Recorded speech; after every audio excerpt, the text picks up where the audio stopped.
Forbidden history. The kind you're not supposed to ask about. The kind that hides between the lines of Scripture. What if the story you've always been told about humanity's beginning isn't complete? What if Genesis itself, yes, the very first book of the Bible, hides clues that point to something shocking? What if Adam and Eve weren't alone in the world at all? Could it be that outside the walls of Eden, there were already others? People, tribes, civilizations, watching, waiting, living their own stories? And if that's true, then who did Cain fear? Before we dive, let me pause. This journey is going to unsettle you. It will shake your assumptions about Scripture, history, even yourself. But if you want more explorations into the mysteries that institutions ignore, subscribe to this channel and tap the like button. That one small action lets us keep uncovering secrets that have been buried for centuries. Now, let's step into the shadows. Genesis, the beginning. You've heard it. Adam and Eve, Garden of Delight, forbidden fruit, exile. Two sons, Cain and Abel. One brother rises against the other. Murder, blood crying from the ground. Then God confronts Cain. Where is your brother? Condemned, cursed, cast out. But it's what Cain says next that cracks the story wide open.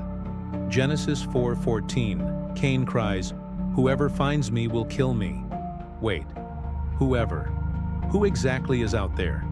At this point in the traditional telling, there are only three people alive: Adam, Eve, Cain. Abel is dead. So who is Cain afraid of? Who are the others he imagines hunting him? Why does the text itself imply their existence? Theologians for centuries have wrestled with this. Some insist Cain must have feared his own brothers and sisters, children of Adam and Eve born later. But pause. Does the text really say that? Does Genesis explain that by the time of Abel's murder, Adam and Eve had dozens of grown children, fully formed clans ready to threaten Cain? Or is that a patch we've sewn in to cover a gap? Could it be that the author of Genesis assumed something different? That other humans already walked the earth outside Eden? Look carefully at the Hebrew. The text does not say other sons of Adam. It does not specify family. It says kol motzai, whoever finds me, whoever. An open category. It assumes Cain's fear is valid, that people beyond his immediate family existed. And then, the next verse reveals something stranger still. God sets a mark on Cain, lest anyone who finds him should kill him. If Cain's fear was foolish, why would God validate it with protection? Unless others were truly there. Now ask yourself, where did Cain go? The text says he left the presence of the Lord and settled in the land of Nod, east of Eden. And there, mystery explodes. Cain knew his wife, and she conceived a son. Cain builds a city, names it after his son Enoch. A city. Not a tent, not a farmstead. A city. Cities require people, populations, labor. Who were these citizens? Who was this wife? Are we glimpsing a hidden population outside Eden? A humanity not mentioned by name, but assumed by the text? Here's where it deepens. Hebrew words hold secrets. Adam can mean the man Adam, but it can also mean humanity in general. In Genesis 1, humanity is created male and female, blessed to multiply and fill the earth. In Genesis 2, the story zooms in on a specific man, Adam, placed in Eden, assigned a sacred task. Could it be that Genesis 1 describes the broader creation of humanity, populations scattered across the earth, while Genesis 2 narrows in on one chosen couple in one sacred garden? That Adam wasn't the first biological human, but the first priestly human, the first covenant head? If that's true, then Cain's fear suddenly makes sense. He wasn't imagining threats from hypothetical siblings. He was facing the reality of other humans, already present, already living outside Eden, already capable of vengeance. Could it be that Cain's city was not the first settlement in human history, but the first attempt of Adam's line to join with already existing populations? And if so, how does that change everything we thought we knew about early Genesis? Archaeology gives us hints.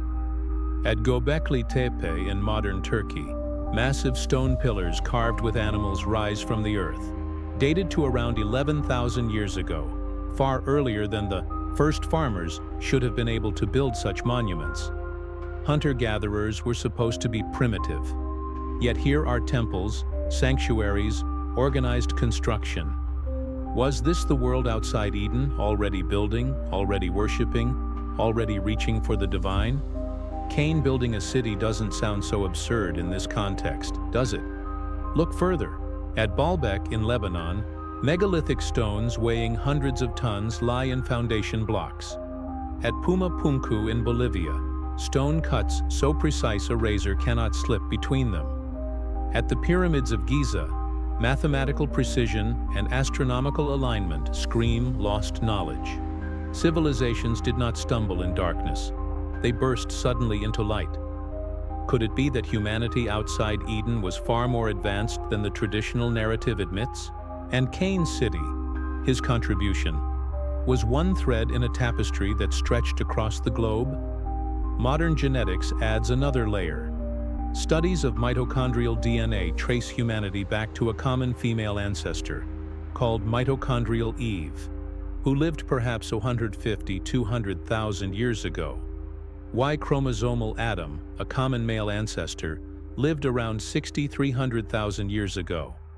But here's the twist.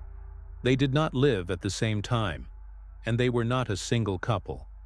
Humanity emerged from larger populations, which means the Bible's text, read carefully, might align. Genesis 1 describing broader humanity. Genesis 2 spotlighting one priestly line. Cain's fear was justified because others truly existed. And mythology? The Sumerians spoke of the Anunnaki, gods who mingled with humans, teaching civilization. The Greeks told of Prometheus bringing fire, of Zeus fathering demigods. The Hindus described cycles of creation, with divine beings walking among mortals. The Egyptians remembered a golden age when gods ruled on earth. Across the globe, myths speak of humanity interacting with others, divine, hybrid, mysterious. Could Cain's fear have tapped into this larger reality? That outside Eden, humanity already carried stories, gods, and civilizations? But here's the theological bombshell. Adam, first priest, first covenant head, fails. Cain, his son, falls deeper. The mark protects him, but his exile becomes humanity's mirror. Fear of others, conflict between lines, cities born of blood. The Bible does not sanitize this. It preserves the tension. Could it be that God was not afraid of other humans existing outside Eden? That he chose one man and one line to begin covenant, while others lived beyond? That his plan was never about erasing them, but redeeming all through covenant headship? And this brings us back to you, because if Cain's fear was real, then the Bible is hinting at a bigger story. Humanity was never small, never simple, always complex, always layered, always filled with mystery. And if Adam was first priest, not first man, then your place in the story is not accident. You too are invited into covenant, not by biology, but by calling. But the story doesn't stop here, because if Cain found others outside Eden, who were they? Descendants of Genesis 1 humanity? Nephilim hybrids? Survivors of a pre-Adamic age erased by flood? And what role did they play in the rise of civilizations that still baffle us today? The questions grow darker, the shadows deepen, and the story is far from over. Forbidden history never hides in plain sight. It hides in words, tiny words, ancient words, words that most readers skip over, but words that carry layers upon layers of meaning. If Cain's fear of others outside Eden was real, then to understand why, we have to step back, not to Cain, not even to Abel, but to Adam himself. Because what Adam was created for tells us what kind of world Cain inherited. Genesis 2:5. A verse most people skim, but one that explodes if you read it carefully. There was no man to work the ground. The Hebrew behind this? Astonishing. The word for work here is avad. Simple on the surface: cultivate, till, farm. But in Hebrew, avad is never just agricultural. It is sacred. It is priestly. The same word used later for the service of the Levites in the tabernacle. The same word that means worship. Work, worship, service, all bound together in one syllable. Adam wasn't just placed in Eden to farm. He was placed there to serve, to minister, to mediate. The garden wasn't just soil.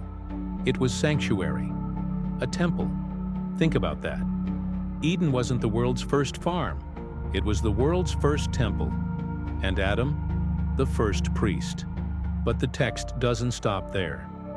Genesis 2:15 says, God put Adam in the garden to work it and to keep it. The word for keep? Shamar. Again, this isn't agricultural language. Shamar means to guard, to protect, to preserve.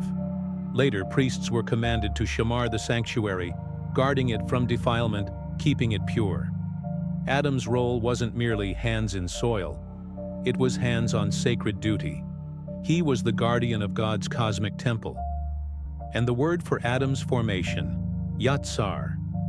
To form, fashion, shape like a potter, shapes clay. Intimate, intentional, artistic.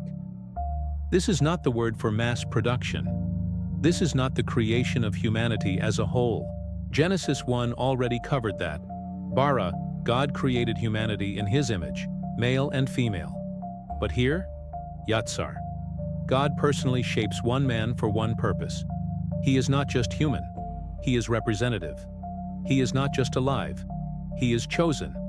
Now pause. If Genesis 1 describes humanity broadly, created male and female, blessed to multiply, then Genesis 2 describes something narrower. A man selected, a garden planted, a priest ordained, which means Adam was not the first human everywhere. He was the first human here, the first priest in the sanctuary of Eden. And suddenly, Cain's fear becomes understandable. Because if Adam was chosen priest, then outside Eden there were others. Populations, clans, nations already forming. Humanity in general lived beyond the garden, but Adam and Eve were chosen for covenant. Which means Cain did not step into a void when exiled. He stepped into a populated, dangerous world where others already had their own ways, their own gods, their own laws. Think about Cain's mark. It is not random. It is protection. Why? Because violence was already out there. People capable of killing. Cultures capable of vengeance. If Cain's only danger was from siblings not yet born, why would God mark him at all? The mark only makes sense if others already existed, and if their justice was fierce. Now let's connect this with archaeology. Outside Eden's supposed location, Mesopotamia, ancient sites rise that don't fit our timelines. Göbekli Tepe with its ritual pillars, Jericho with walls thousands of years old, Çatalhöyük, a city sprawling before cities should exist. These aren't primitive camps. These are communities with religion, art, order. Exactly the kind of world Cain might walk into when he left Eden. Even the word Nod in Genesis carries mystery. It means wandering. The land of Nod is not just a geographical location. It is the archetypal world of exile, a world outside sanctuary, a world where humans wander without priestly calling. Could Cain's entry into Nod represent the merging of Adam's covenant line with already existing humanity? Could Cain's city be the fusion of priestly exile with worldly civilization? And then the Hebrew does something remarkable. In Genesis 4, when Cain builds his city, the word used for build is banah. But bana isn't just construction. It's also used for establishing households, lineages, dynasties. Cain wasn't just stacking bricks, he was founding culture. And who populated it? His wife, his children, and, unsaid but implied, the others outside Eden. Cain's story is the Bible's first explicit fusion between Adam's covenant line and the broader world. Let's compare this with myths. In Sumerian accounts, the Anunnaki established cities and kingship. In Egyptian tradition, gods ruled and appointed first pharaohs. In Greek myth, the sons of gods and men founded cities. In Hindu lore, Manu emerges after flood to repopulate with others. Over and over, the theme repeats. Humans aren't alone at the beginning. They merge with divine or semi-divine others. Cain's city mirrors this archetype perfectly. Could it be that Genesis preserves Israel's version of a story every culture remembered? And modern science whispers the same. Genetics tells us humanity didn't bottleneck at one couple. Instead, populations across Africa, Eurasia, and beyond already carried diversity tens of thousands of years ago. Neanderthals, Denisovans, archaic humans, all interbreeding, all surviving. Cain's wife? Perhaps not sister at all. Perhaps a woman from outside Eden, from broader humanity, from another line of Adama, the earth. The text never says she was his sister. That was an assumption. Could it be we've been reading with blinders on?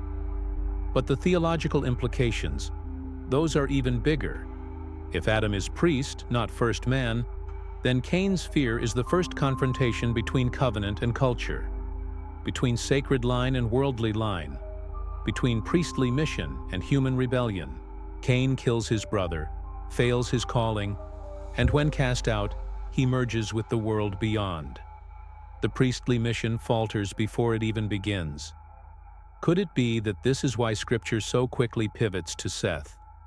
Another son, another chance, another line to preserve covenant before it dissolves into the nations. Think about what this means for you. If humanity outside Eden was always there, then God's choice of Adam was never about exclusion. It was about mission, one chosen so all could be reached. One priestly line so covenant could one day spread universal. The problem? Failure. Adam falls. Cain rebels. Israel later repeats the pattern. Which is why the last Adam had to come, not to erase humanity outside Eden, but to bring them all back inside covenant. But before we get there, hold this tension. Cain's fear wasn't paranoia. It was history. Others were there. Others who might kill. Others who might intermarry, merge, form cities. Genesis doesn't deny them. It assumes them. Which means the Bible itself tells us more people lived beyond Eden. And yet, who were they really? Were they simply other humans from Genesis 1? Or were they something stranger? Hybrids? Survivors of a forgotten age? The text soon takes us into Genesis 6. Sons of God, daughters of men, Nephilim. Beings that blur categories. Giants, mighty ones. The others Cain feared may not have been just ordinary humans. They may have been far more terrifying. The shadows grow darker. The mystery deepens. And the story is not finished. Forbidden history is never silent. It speaks in stone, in ruins buried beneath dust, in walls older than writing.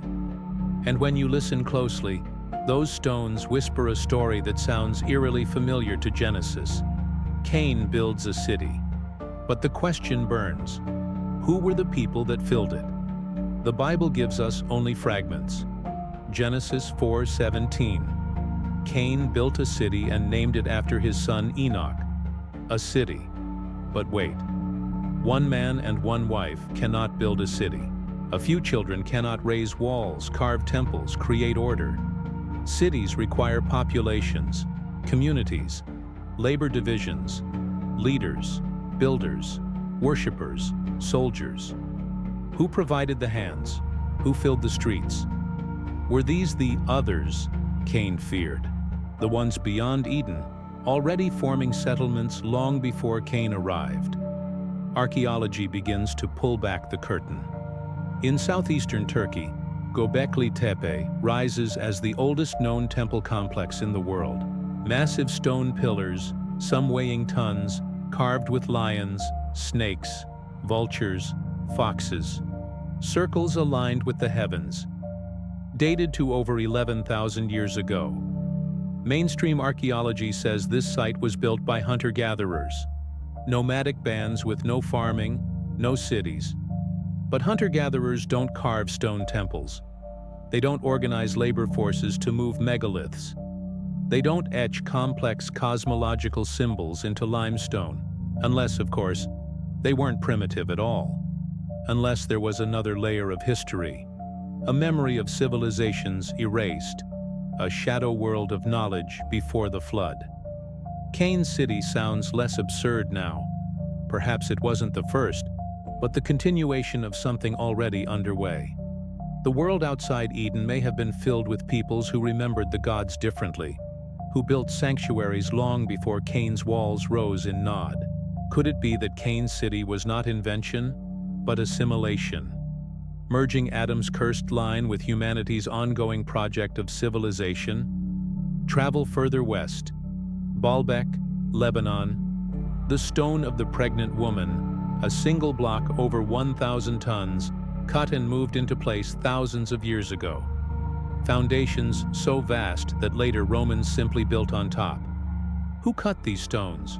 Who hauled them? Ancient texts call Baalbek the landing place of the gods. Myth says giants built it. Could this have been one of Cain's cities, or at least a sibling civilization built by the same others who filled his? Across the ocean, at Puma Punku in Bolivia, blocks of andesite are carved with precision so fine that engineers still marvel.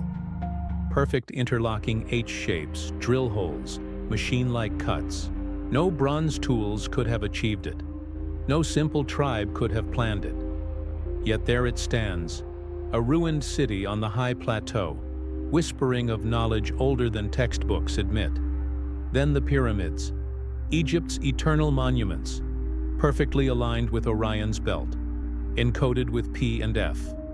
Internal chambers with acoustics so precise they resonate at harmonic frequencies. And yet history books still claim these were the projects of Stone Age farmers with ropes and copper chisels. Could it be the pyramids preserved the knowledge of civilizations contemporary with Cain? Could it be that when Cain left Eden, he stepped into a world already scattered with rising monuments, cities, temples, sanctuaries, each claiming divine connection? The Bible is spare, but it gives hints. Cain's descendants are credited with metalwork, music, livestock domestication. Jabal, Jubal, Tubal Cain. But look closely. Metallurgy, music, nomadism. These aren't primitive innovations. They are cultural revolutions.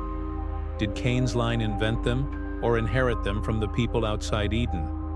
Did he merge his family with existing civilizations and then preserve the memory of that merger in Genesis? Genetics reinforces the possibility. Modern humans share DNA with Neanderthals and Denisovans. We interbred. We merged. Which means from the very beginning, our story has never been a single line. It has always been a tapestry of peoples, clans, hominins, merging into one. Cain City fits perfectly into that pattern. A fusion, not a beginning.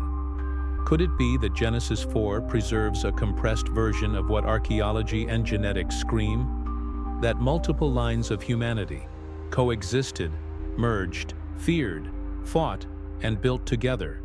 And myths. Oh, the myths. The Sumerians speak of Eridu, the first city, where kingship descended from heaven. The gods gave laws, culture, technology. The Akkadian king lists speak of rulers reigning for thousands of years before the flood. The Greeks told of Atlas and the Titans' golden age, building civilizations before their downfall. The Hindus spoke of divine architects, Vishvakarma, shaping the world in previous yugas. Every culture remembers cities before history, founded by figures both human and divine. Cain building a city isn't unique, it's archetypal. The Bible simply records Israel's version of humanity's shared memory. But the question remains, who were the others that filled Cain's streets? Were they ordinary humans from Genesis 1? Were they remnants of pre-Adamic races, perhaps destroyed in judgment and yet lingering in fragments? Were they Nephilim hybrids, children of divine beings and mortal women? Genesis 6 soon tells us of these strange unions. Could the people Cain feared have been giants, mighty men, men of renown? The text is tantalizing. It never names them, never counts them, never describes their cultures, only assumes them. The silence is deafening, which may be intentional, because silence can hide a forbidden history. And here's the haunting part. Cain's story is not ancient myth only. It is pattern.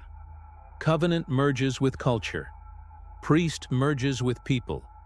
Sacred merges with profane. Violence erupts, cities rise, civilizations fall. And always, just beyond the light of Scripture, the others remain. Watching, feared, unnamed. What about you?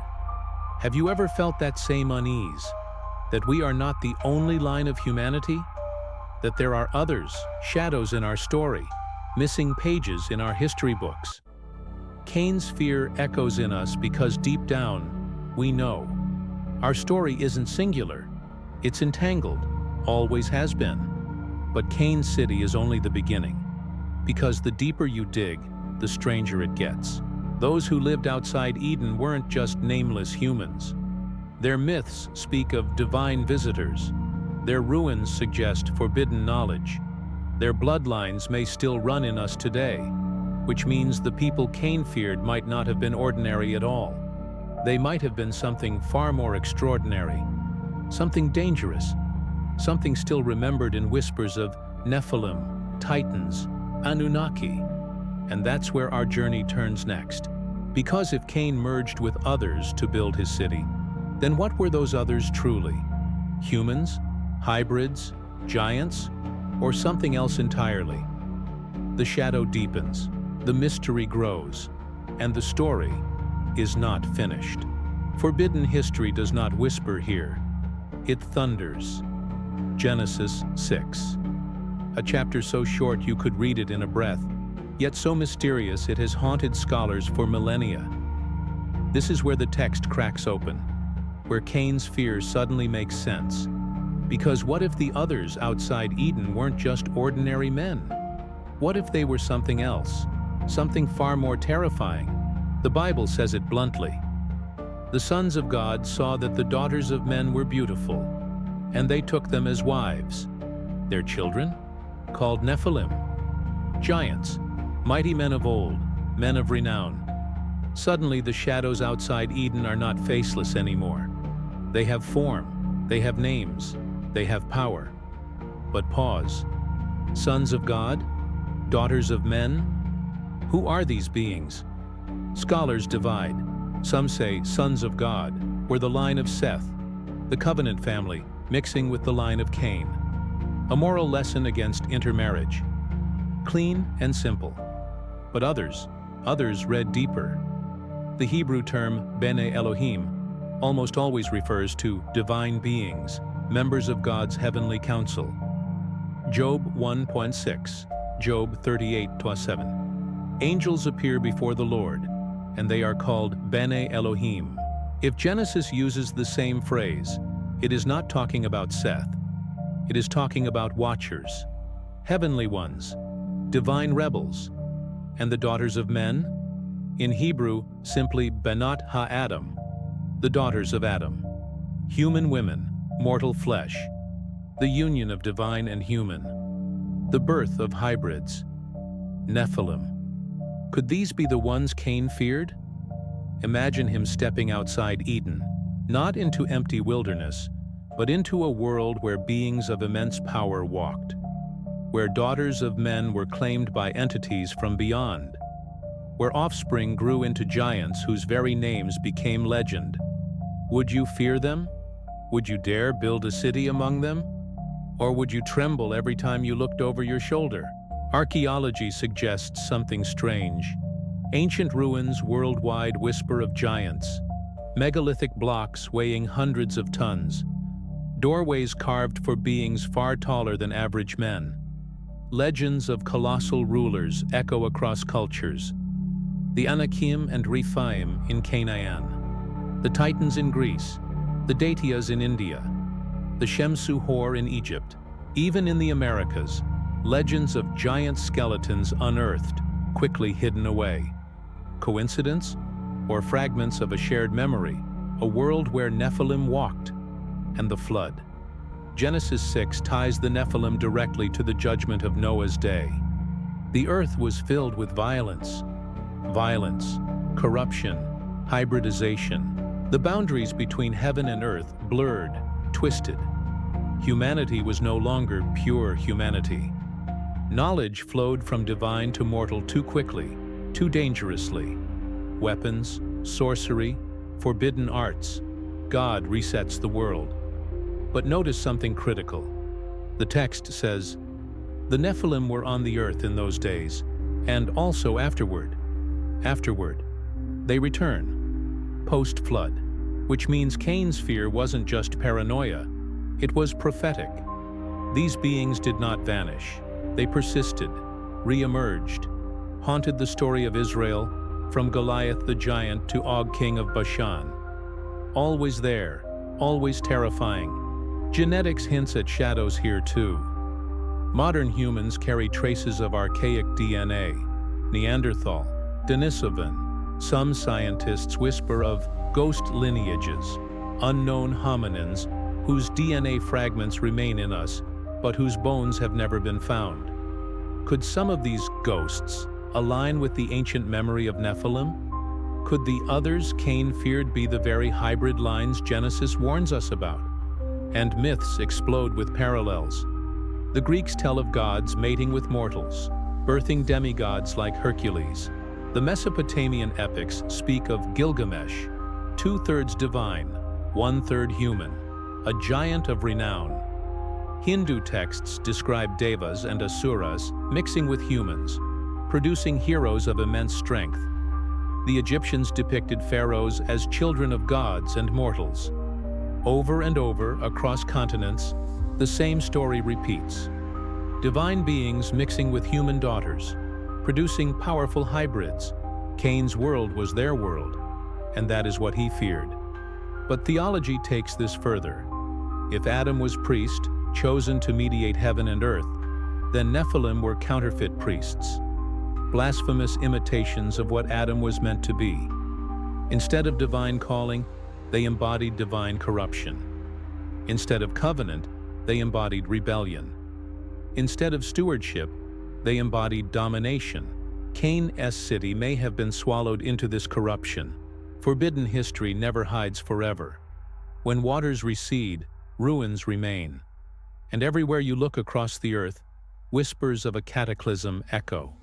A flood, a world reset, a memory so universal it cannot be dismissed. Over 300 flood traditions recorded across cultures. Mesopotamian, Greek, Hindu, Native American, Chinese, African, all telling of a time when the world was overwhelmed, when survival hung on a single vessel, a chosen family, or a remnant spared. Genesis 6:9 gives us Noah, a man righteous in his generation. But pause. The Hebrew phrase tamim bi dorotav, blameless in his generations, can also mean perfect in his lineage. Not just moral, but genetic.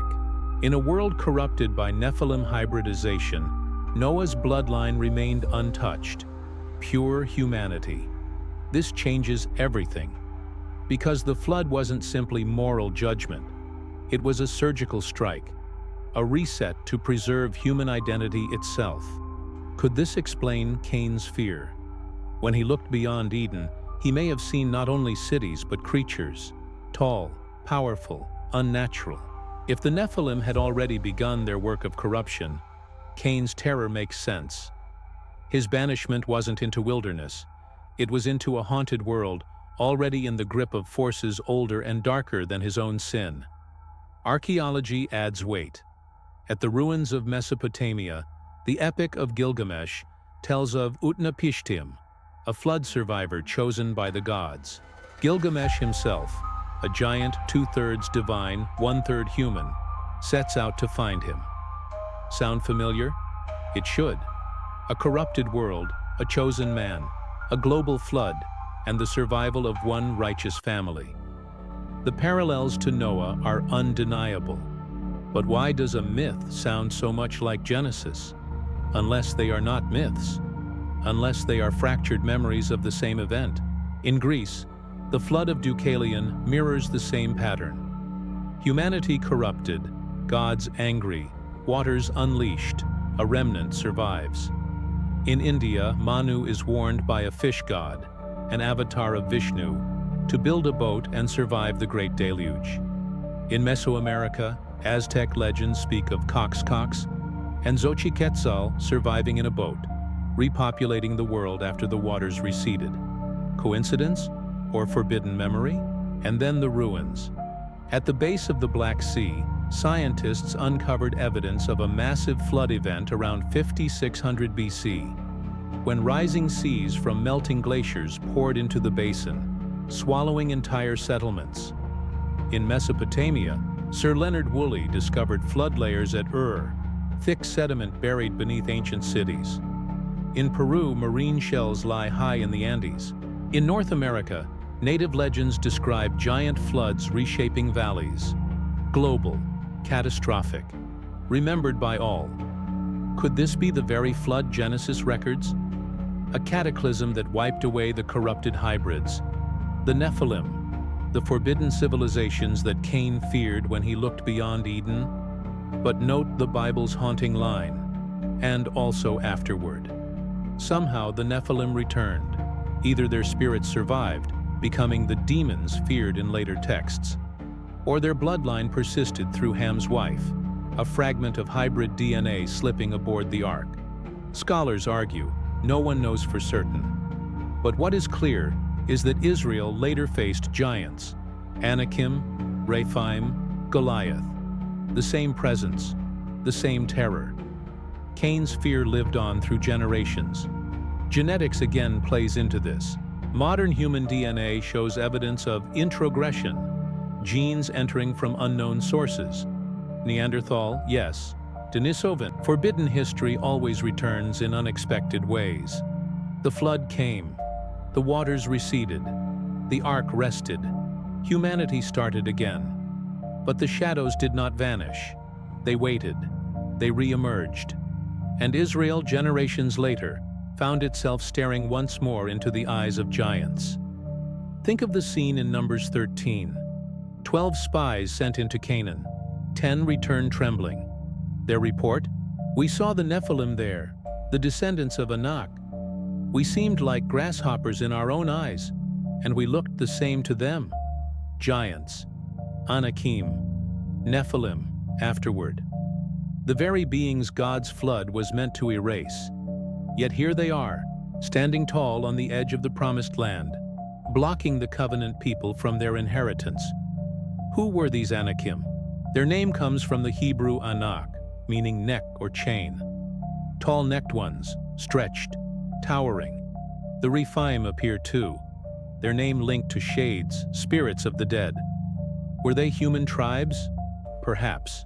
But the language, the fear, the description. These were not ordinary men. Og, king of Bashan, is described in Deuteronomy. His bed measured 9 cubits long, 4 cubits wide, about 13 feet by 6 feet. Not a metaphor, a measurement. His kingdom? Bashan, a land remembered in later Jewish tradition as a haunt of demons, a place of supernatural presence. Joshua battles these kings.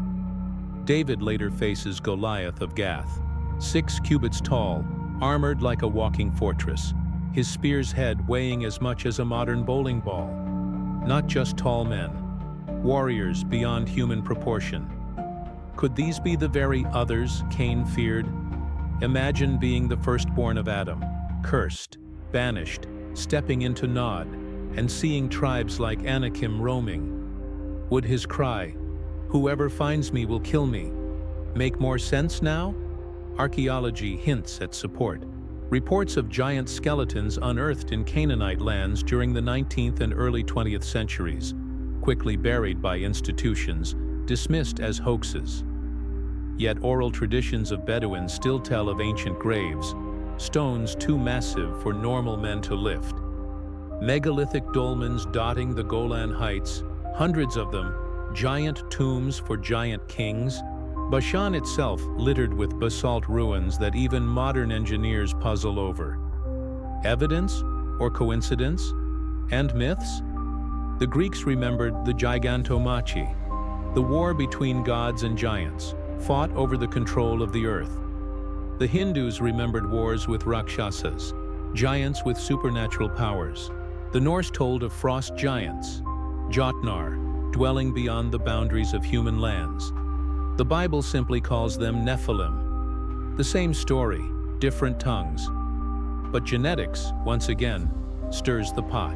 Denisovans, an archaic species whose remains were found in Siberia, possessed robust bones, immense strength, genetic adaptations for high-altitude survival.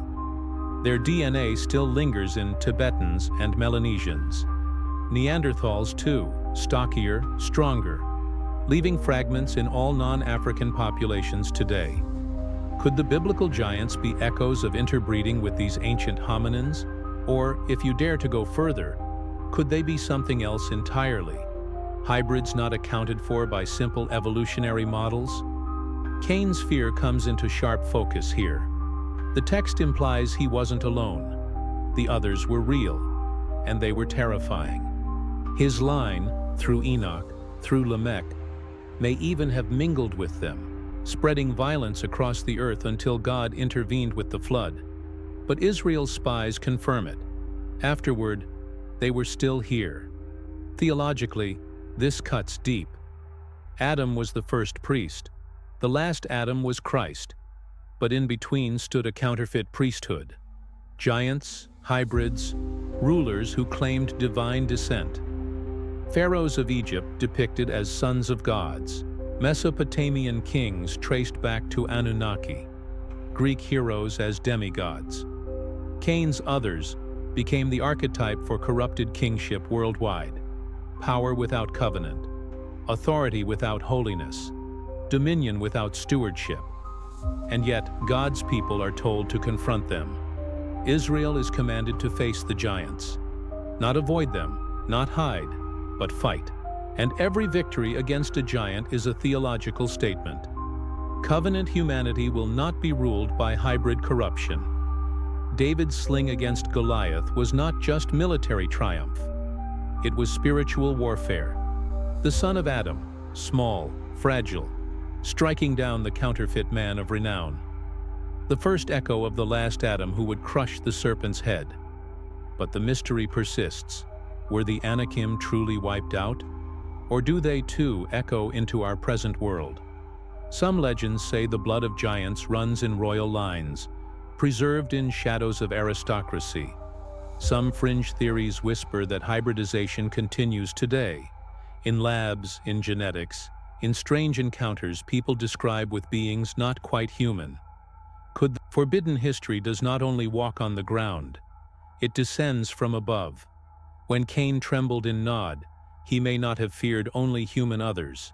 He may have feared what lay behind them, beings that were never meant to cross the boundary. The book of Genesis hints. The book of Enoch shouts. The Watchers, Genesis 6. The sons of God saw that the daughters of men were beautiful, and they took wives of all they chose. Simple words, but loaded. Who are these Bene Elohim? Angels? Divine council members?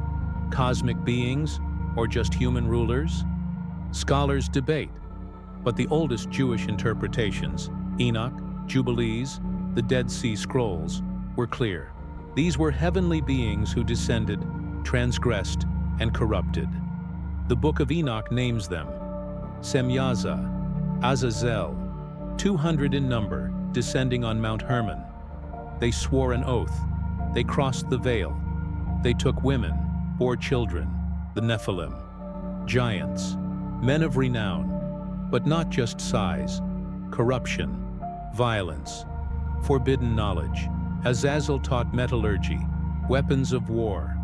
Others taught enchantments, sorcery, cosmetics, seduction. Knowledge not meant for unprepared humanity.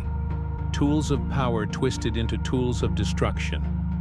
Could it be that Cain's others were already touched by this interference? That the land of Nod was a frontier where hybrids thrived, cities grew, and forbidden arts spread? Cain did not wander into emptiness. He wandered into territory already seeded by rebellion. That explains the city. That explains his terror. He wasn't stepping into wilderness. He was stepping into a world already under another dominion. Archaeology again raises eyebrows. Mount Hermon, where Enoch places the descent of the Watchers, is ringed with megalithic sites: dolmens, stone circles, massive platforms. And in the Golan Heights, Gilgal Rephaim, the Wheel of Giants, 5 concentric stone rings, thousands of tons of rock arranged with astronomical precision. Its center aligned to solstice sunrises. Scholars date it to 3000 BC, but tradition whispers it is older, connected to the Rephaim, connected to the giants, connected to the Watchers. Is it coincidence that Hermon, their descent point, is ground zero for giant lore in Israel? That Og, king of Bashan, reigned there? That later prophets call Bashan a haunt of demons? Or is this forbidden history bleeding through the soil, leaving stone fingerprints that will not fade? Modern genetics adds a darker angle. Human DNA contains about 8% endogenous retroviruses. Foreign code embedded in our genome, origin unknown. Some scientists say ancient infections. Others whisper, what if they are the signatures of tampering? Inserted knowledge, hybrid remnants, traces of others that mingled with us long ago. We carry their fingerprints even if we deny their existence. Ghosts in our blood, and mythology, once again, confirms. The Greeks remembered the Titanomachy, heavenly beings imprisoned for their rebellion. The Hindus remembered Devas and Asuras, locked in cosmic conflict, some crossing into the human realm to take wives, fathering demigods. The Sumerians spoke of the Anunnaki, though forbidden history always circles back to water. The flood, the deluge, the Great Reset. Every culture remembers it. Sumer, Babylon, Greece, India, China, even the Americas. Myths of a flood that wiped away nearly all of humanity, leaving only a chosen remnant. Coincidence, or shared memory of the most catastrophic event in human history? Genesis says the reason was corruption. Not just violence, not just wickedness, corruption. All flesh had corrupted its way upon the earth. What does that mean? Did cattle sin? Did birds rebel? No. The word corruption in Hebrew, shachath, suggests something deeper. Decay, perverting the design, altering the pattern. What was meant to be whole was defiled. Hybrids, bloodlines tainted, knowledge twisted. Cain's fear becomes clearer in this light. He entered Nod not just among humans, but among corrupted tribes, warped by the Watchers. By the time of Noah, the infection had spread everywhere. Noah alone is called perfect in his generations. The Hebrew word tamim doesn't mean morally flawless. It means unblemished, whole, without defect, used elsewhere for untainted sacrificial animals. Could it be that Noah's significance was not moral perfection, but genetic integrity? A line untouched by hybridization, preserved, chosen. The flood was not only punishment, it was quarantine, a reset, a cleansing of corrupted flesh. The hybrids drowned, the Watchers chained, Humanity given another chance. But here's the haunting phrase, and also afterward. Genesis 6:4 says, "The Nephilim were on the earth in those days, and also afterward." After the flood. How? Why? If the waters washed them away, who let them back in? Some say one of Noah's daughters-in-law carried corrupted blood. Others say the watchers, though bound, still whispered, still tempted, still seeded rebellion. The Book of Enoch suggests their spirits. The demons remained, restless, hungry, influencing humanity back into violence. And archaeology once again leaves hints. Göbekli Tepe in Turkey, stone circles older than the flood itself, deliberately buried. Was it a sanctuary before the deluge? Baalbek in Lebanon, monoliths so massive they dwarf modern cranes. Who moved them? Puma Punku in Bolivia, razor-cut stones interlocking like machine precision, dated suspiciously close to the flood era. All these ruins, silent, whisper of a forgotten world. Did Noah's flood bury not just people, but civilizations whose knowledge rivaled ours? Civilizations perhaps guided by Watcher teaching?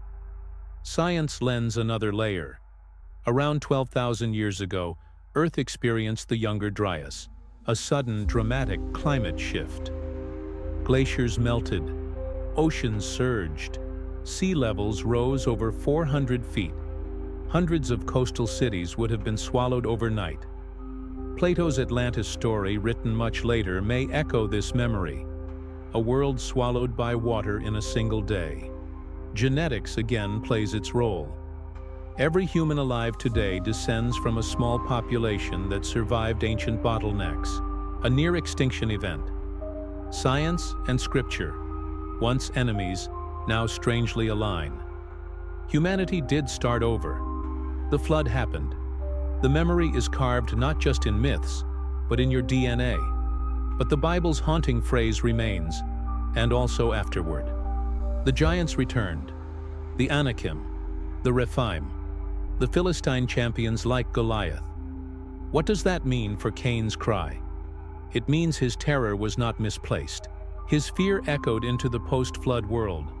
Even when God reset creation, the others still found a way back in. And theology raises the stakes. If the first Adam failed to guard the Temple of Eden, and if Noah was chosen as a second Adam to restart humanity, then Christ is the last Adam. His mission? To finish what Adam and Noah could not, to permanently defeat the corruption that the Watchers unleashed, to cleanse the temple forever. But here's the cliffhanger. If the days of Noah, forbidden history doesn't end with water, it rises again with a tower. After the flood, humanity begins anew. Noah's sons spread across the earth. The rainbow shines as covenant. But then, just a few generations later, pride returns. Nimrod rises, a mighty hunter before the Lord. But the Hebrew hints something darker. The word "before" in Genesis 10:9 can also mean against. Nimrod wasn't simply hunting with God's blessing. He was challenging God's order. The Septuagint calls him a giant, a gibber, a mighty one, a title echoing the Nephilim. Was Nimrod fully human? Or was he part of the afterward that Genesis whispers about? His kingdom began in Babylon, the cradle of empire, and there humanity united, not to worship, but to ascend. Let us build a city, and a tower with its top in the heavens, and let us make a name for ourselves. A direct reversal of Eden. Not God's name. Our name. Not descent of the divine. Ascent of the human. Not submission. Defiance. Archaeology remembers ziggurats, step temples reaching skyward, covered in glazed bricks, inscribed with names of gods. Platforms for the heavens. Cosmic gateways. Babel's tower wasn't just tall architecture. It was theology in stone. A counterfeit mountain of God. A rival Eden. A human attempt to reopen the gates of heaven without covenant. Could this be why Cain built a city? the impulse of the corrupted line, cities as fortresses of defiance, not sanctuaries of worship. But here's the hidden layer. Ancient Mesopotamian myths speak of Zikuratu as binding places where gods descend. Sumerian texts call them Etemenanki, the foundation of heaven and earth.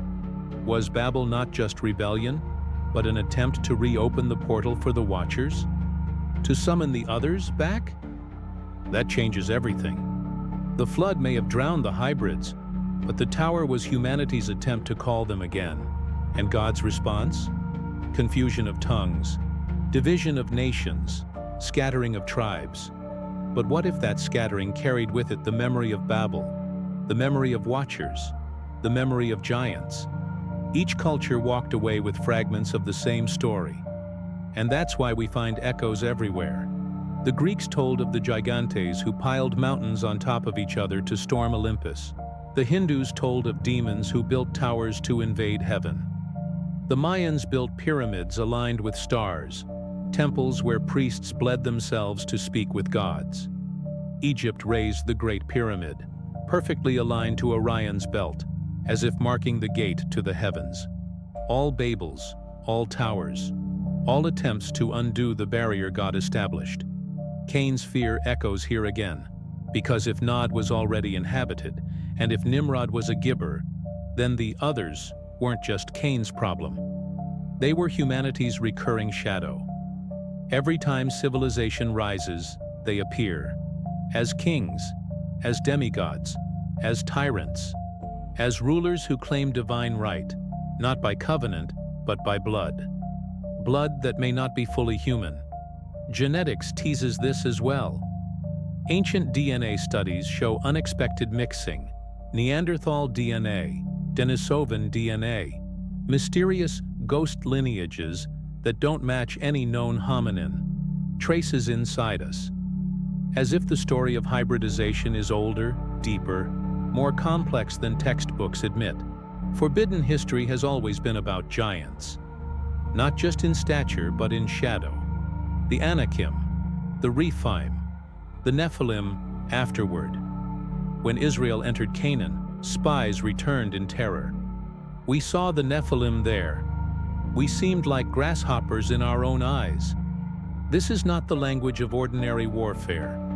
This is the echo of Cain's fear, amplified across generations. Og of Bashan, last of the Rephaim, slept in a bed of iron over 13 feet long. Goliath of Gath stood 9 feet tall, his spear like a weaver's beam, its iron tip alone weighing as much as a modern shot put. These were not legends. These were battlefield realities for Israel. And yet David's sling dropped the giant with a single stone. Why? Because Cain's terror was never meant to define humanity forever. Fear was never meant to be our inheritance, but archaeology whispers the giant's persistence. Megalithic tombs across Bashan, dolmens scattered across the Golan, massive sarcophagi that don't fit normal human dimensions. In Sardinia, legends of the Giganti di Monte Prama. In Peru, tales of giants who ate men. Even the Americas tell of red-haired giants defeated by native tribes. Skeletons unearthed, then hidden, dismissed, or reburied. Coincidence or censorship? Could it be that traces of Cain's others still surface, inconvenient for the official story? Genetics once more complicates. Ancient DNA projects uncover ghost lineages, unknown ancestors, contributors to our genome that don't match Neanderthal, Denisovan, or Homo sapiens. Who were they? Science shrugs. Myth answers. The others. Hybrids. Remnants of forbidden unions. Shadows of Cain's dread. Cross-cultural stories confirm. In Greek myth, Heracles slays giants born of gods and mortals. In Hindu lore, Indra strikes down the Asuras, who grow into monstrous forms. In Norse sagas, gods battle Jotnar at Ragnarok. In every culture, humans fight the giants. And in every culture, victory is fragile, temporary, never final. Just like Israel's, Cain's fear becomes humanity's myth. and humanity's myth becomes humanity's memory. Theologically, this finds its resolution not in David, not in Joshua, but in Christ, the last Adam. Where Adam failed in Eden, where Noah faltered after the flood, where Nimrod raised rebellion, Christ stands as priest and king. He faces the serpent directly, resists the forbidden knowledge, and takes the curse onto himself. The giants of sin, death, and corruption fall before him. His resurrection is the true slaying of Goliath, the final breaking of Cain's terror. But here's the question for you. If Jesus restored the cosmic temple, if he reopened access to the tree of life, why do we still feel the fear? Why does Cain's trembling still echo in your own bones when you look at the darkness in this world? Could it be that the story is not yet finished? That while the decisive victory is won, the war still rages? That the others Cain feared are not just ancient shadows, but active forces still pressing against humanity today? Look around. Giants no longer carry spears of iron. They carry technologies, ideologies, systems.